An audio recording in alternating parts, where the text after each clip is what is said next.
Welcome again to Abral Lingua, and thank you for staying with me in this long session dedicated to IELTS speaking. In this hour, we will go deep, and by the end, you will feel as if you have actually taken the test with full preparation. Picture yourself in the exam room. The examiner is polite, but professional. They are not your friend, but they are not your enemy either. They are there to evaluate you objectively.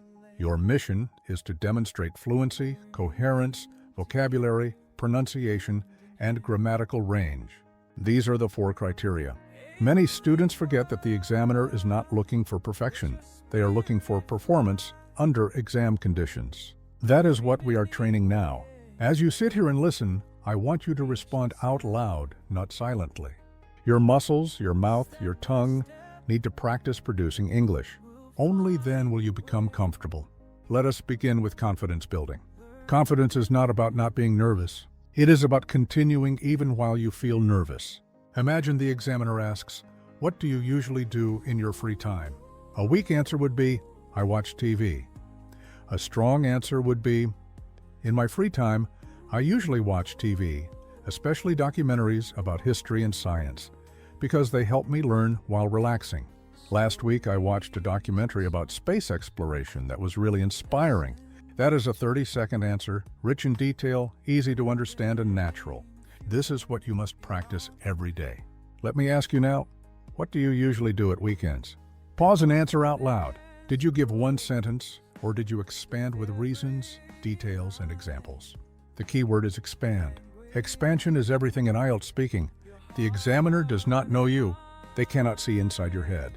They can only evaluate the words that come out of your mouth. So give them more words, more language, more evidence of your ability. Now let us think about fluency. Fluency is smoothness. Do not confuse fluency with speed. You do not need to speak fast, but you must avoid unnatural pauses. Silence is the enemy. Fillers are your friend.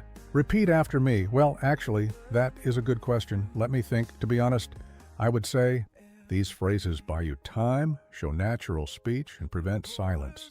For example, the examiner asks, "What is your favorite type of music?" Instead of freezing, you begin, "Well, actually, that is a good question. I would say I really enjoy classical music because it helps me concentrate when I study. My favorite composer is Chopin, and his piano pieces are calming." That answer is fluent, even though you were thinking while speaking. That is the art of fluency. Now let us work on pronunciation. Clarity is king. If the examiner does not understand you, your score goes down. You do not need a British or American accent. You just need to be clear. Stress the right syllables. Use natural intonation. Say with me, communication is more important than perfection in IELTS speaking. Notice the rise and fall in my voice. Practice this with every sentence you speak. Record yourself, listen back, compare. Improvement comes when you notice your own mistakes. Now vocabulary.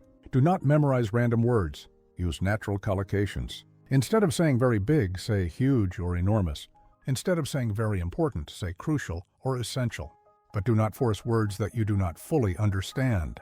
The examiner can tell. It is better to speak simple but correct English than unnatural, memorized English.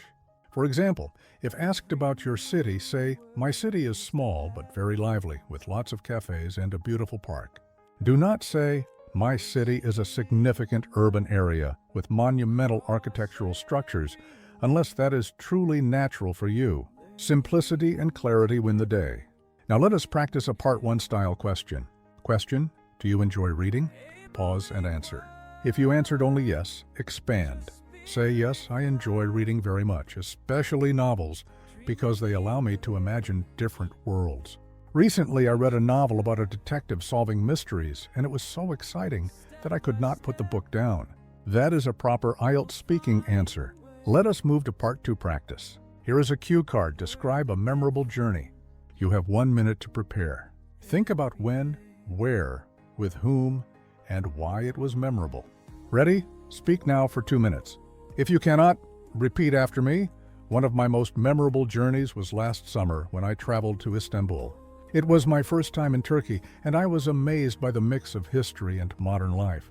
I visited Hagia Sophia, walked through the Grand Bazaar, and enjoyed Turkish tea by the Bosphorus. The city felt alive and full of energy, and the memories I created with my friends are unforgettable. That is a model Part 2 answer, rich in details and emotions. Did you notice how I described not only the place, but also my feelings? Always include feelings. Feelings make your answers unique. Anyone can say, I went to a city. But only you can say, I felt amazed, I felt inspired, I felt connected. Use emotional vocabulary to stand out. Let us continue with Part 3 practice. Imagine the examiner asks, do you think people travel more today than in the past? Answer, yes, I think people definitely travel more today because of cheaper flights and advanced technology.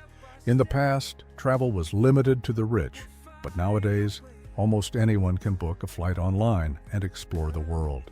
Personally, I believe this increase in travel helps people understand each other better and reduces prejudice.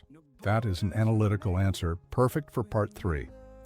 Notice how I gave reasons, compared past and present, and added a personal belief. That is what the examiner wants. Now let us review the 10 key strategies in detail, each one with practice. Number 1, understand the structure. The test has 3 parts, each with its own purpose. Part 1 is short, casual, but not too short.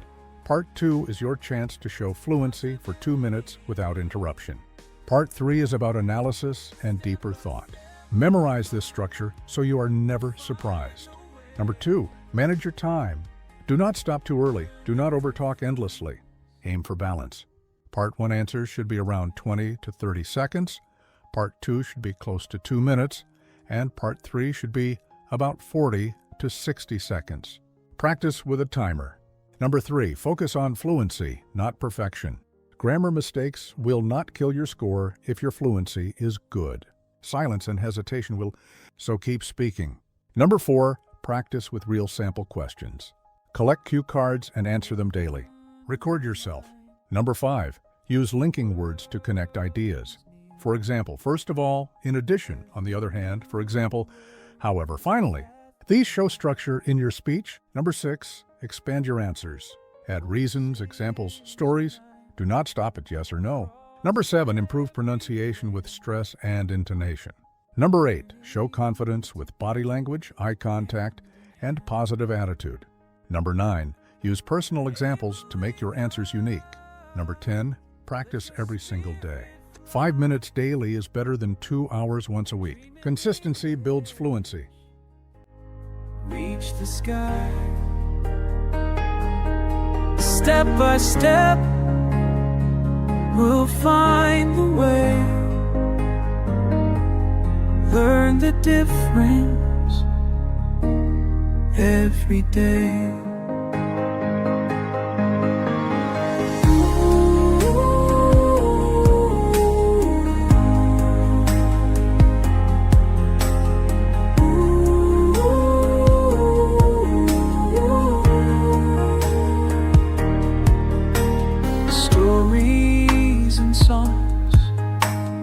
Lessons we share, building a future beyond compare. Confidence grows with every line. Language connects your heart and mind. Abral Lingua, let your spirit fly. Dream in English, reach the sky. Step by step, we'll find a way. Learn the difference every day. No borders remain when we learn as one. Together we shine like the morning sun. Fire Abral Lingua,